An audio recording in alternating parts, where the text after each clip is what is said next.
Dealing with toxic family relatives can be one of the most difficult challenges. Unlike conflicts with neighbors, co-workers, acquaintances, family relatives are often mostly rooted in deep emotional history, cultural expectations, and long-time obligation. Some of this toxic behavior may include manipulation, controlling behavior, gossip, disrespect for boundaries, emotional blackmail, favoritism, or chronic negativity towards everything that you do. The goal is not necessarily to win against toxic behavior, but to protect your peace, maintain healthy boundaries, and reduce unnecessary conflict. Below are some of the strategies for handling toxic family members. Number one, identify the specific toxic behavior.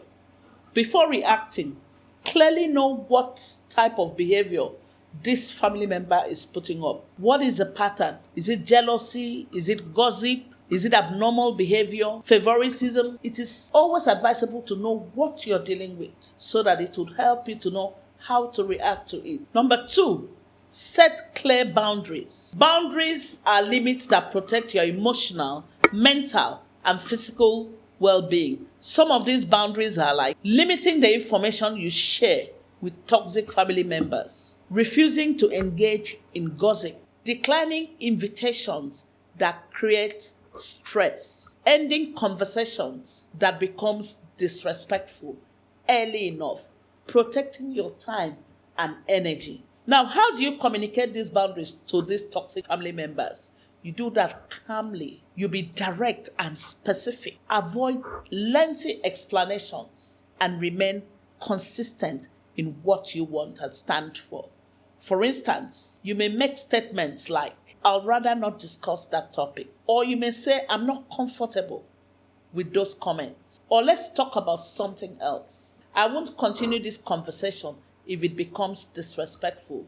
You can see those statements are precise, they are direct, with no intention to insult anybody, but you're able to set boundaries and state directly what you want. Number three, stop trying to change them. One very big mistake people make is trying to think they can fix or change toxic family members. The truth is that you can only control your own behavior.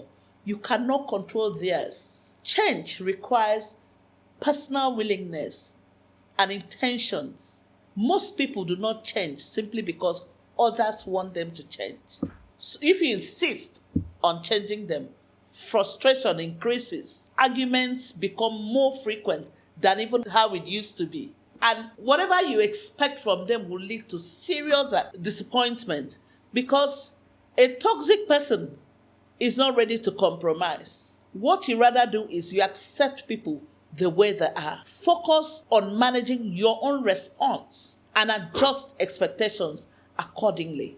Number four, avoid emotional reactions. Toxic individuals always thrive on emotional responses. They come to you by way of insults, criticism, provocative comments, personal attacks, comparisons. How do you respond to them? The best way to react to them is to stay calm, speak slowly, avoid shouting, refuse to engage in unnecessary arguments. This works wonders because it prevents escalation. It denies them the reaction they are seeking. It helps maintain your credibility. And sure, you're not giving them what they want. Number five, learn the art of selective engagement. Not every comment deserves response. There are situations you just have to ignore. For instance, minor criticisms, you don't respond to that when it doesn't affect you deeply. Petty remarks, you let it go. This person is like this. Why do I have to engage this person? Attempt to provoke argument, you let it slide. Repeated complaints with no solution, just take mute about that one. Don't even bother. You're just hearing it for hearing's sake. Now, there are questions you must ask yourself. Is responding necessary? Will it improve the situation? Or is it worth my energy? Now, the benefits of doing this are that it reduces stress for you. Fewer conflict. You see the conflict reducing. You're not fighting all the time the way you used to. Now you have greater emotional control over yourself. Number six, Refusing to participate in family gossip. Gossips fuels family conflict a lot. And it's very, very harmful because it creates misunderstandings. It damages trust. It divides family members and escalates tension even when there is none. So what do you do instead? Change the subject matter each time the gossip wants to come out. You don't engage. Remain neutral. Encourage direct communication and avoid spreading unverified information. For instance, you can make comments like, I think it would be proper to discuss this directly with them. And you take yourself out of that scenario. When you do so, you have directed them and simply, without annoying anybody, you have told them, look, I'm not going to be part of this energy. Number 7, use assertive communication instead of aggressive communication. Assertive allows you to stand up for yourself respectfully. For instance, use clear language. Don't be ambiguous in any of your statements. Don't allow them to infer anything from your comments, and use respectful tone when you're communicating. Use direct statements and have confidence in whatever thing you say. Say it with all amount of confidence. Avoid insults as much as you can. Don't let it be inferred in even your tone, because the intention is to trigger you, is to bring that out. So don't give it to them. Avoid threats, avoid yelling, and avoid passive and aggressive behavior. For instance, instead of saying, you're always interfering in my life, you may say, I appreciate your concern, but I prefer to make this decision myself. That's a better way to react and respond to that intruding family member who is looking for a way to trigger you, who is always there in your business, not for the right reasons, but to make you irritated. Number 8, limit exposure when necessary. Not all family members require constant interactions. You definitely have to look for a way to reduce exposure to them. You may reduce the amount of time you visit them.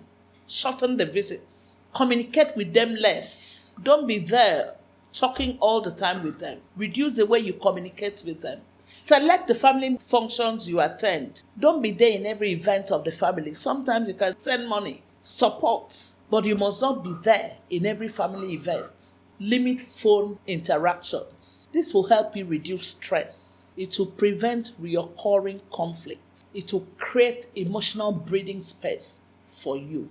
Number 9, avoid power struggles. Many toxic family members enjoy dominance and control. They want to know who is right, who has authority, who gets the last word. Family status competitions. If you chose your battles carefully, if you let minor issues slide, if you focus on important matters, you have solved a greater part of the problem. Remember, winning an argument may not improve the relationship. Number 10, manage family gatherings strategically. Family events always bring a lot of tension to the surface. So use practical strategies like arriving late when possible. Have that mindset. When the event is almost done, you go there briefly. Accept an event that connects you directly. Avoid involving in discussions of controversial topics. Spend more of your time with supportive family relatives. Leave early from the event if you can, if necessary.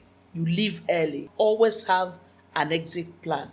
The benefits of this are it will reduce stress for you. It will prevent avoidable confrontations. Don't take everything personal. Most toxic behaviors reflect the other person's issue, not your own issue. Now, most toxic behaviors are caused by jealousy, insecurity, bitterness, unresolved personal problems, desire for control and dominance over your household. So it is important for you to protect your self-esteem, reduce emotional damage, so that at every point in time you can respond rationally.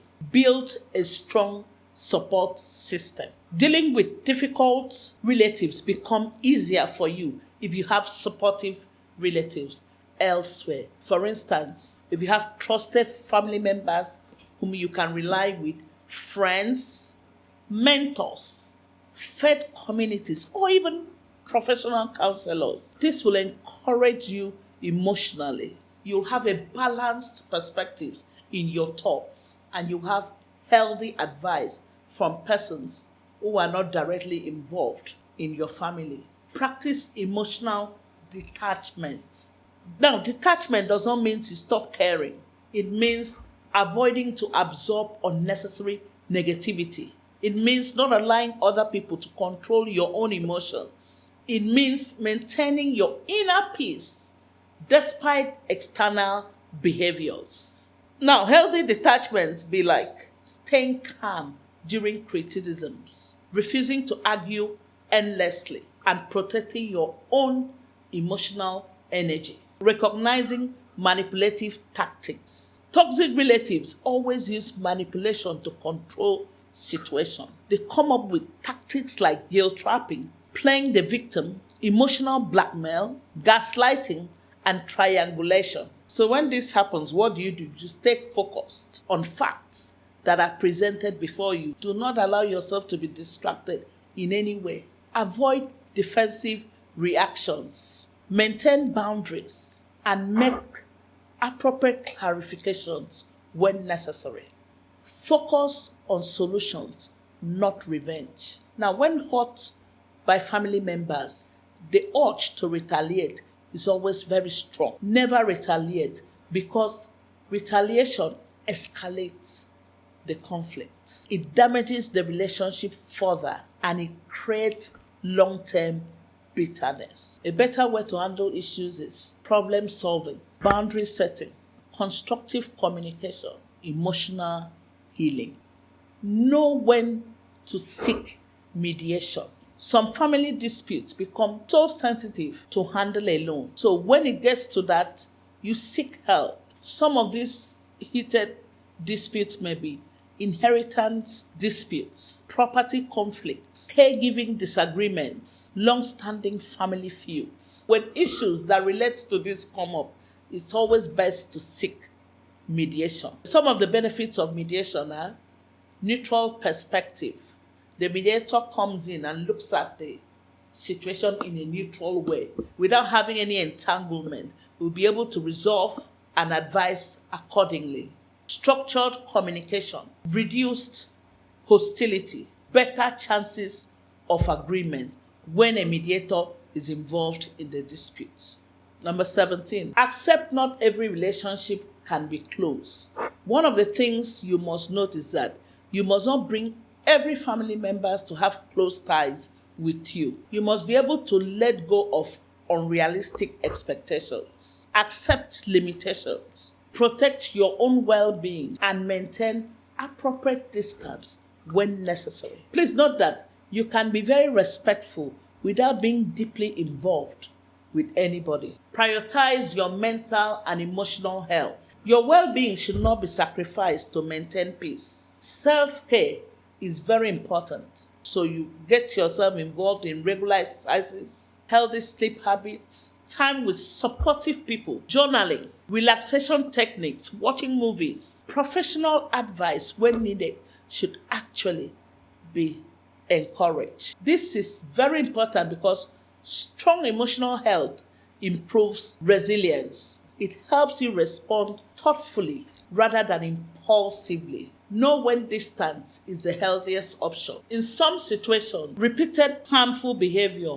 makes greater distance necessary. Some of these situations may include persistent emotional abuse, constant manipulation, repeated violations of boundaries, ongoing harassment when you are harassed every time, threats to intimidations. Bear in mind that distance should be used thoughtfully and never as a form of punishment, but as a way to protect your well-being. Remember, that peace is more valuable than winning. Most family conflicts continue because people want to win. They want to be the ones who are right. But always ask yourself, is this argument worth my stress? Will winning improve the relationship? What outcome do I really want from this dispute? When you're doing all this, always remember to protect your peace, preserve your dignity, maintain healthy boundaries at every point in time, and reduce unnecessary conflicts. Dealing with toxic family members without creating more conflict requires healthy boundaries, patience, emotional discipline. While you may not be able to control how relatives behave, you can control your responses. You can protect your peace. You can create healthy family dynamics. If this video resonates with you, hit that subscribe button. Follow us, like, share, and leave your comments behind. We're always there at the comment section to interact with you.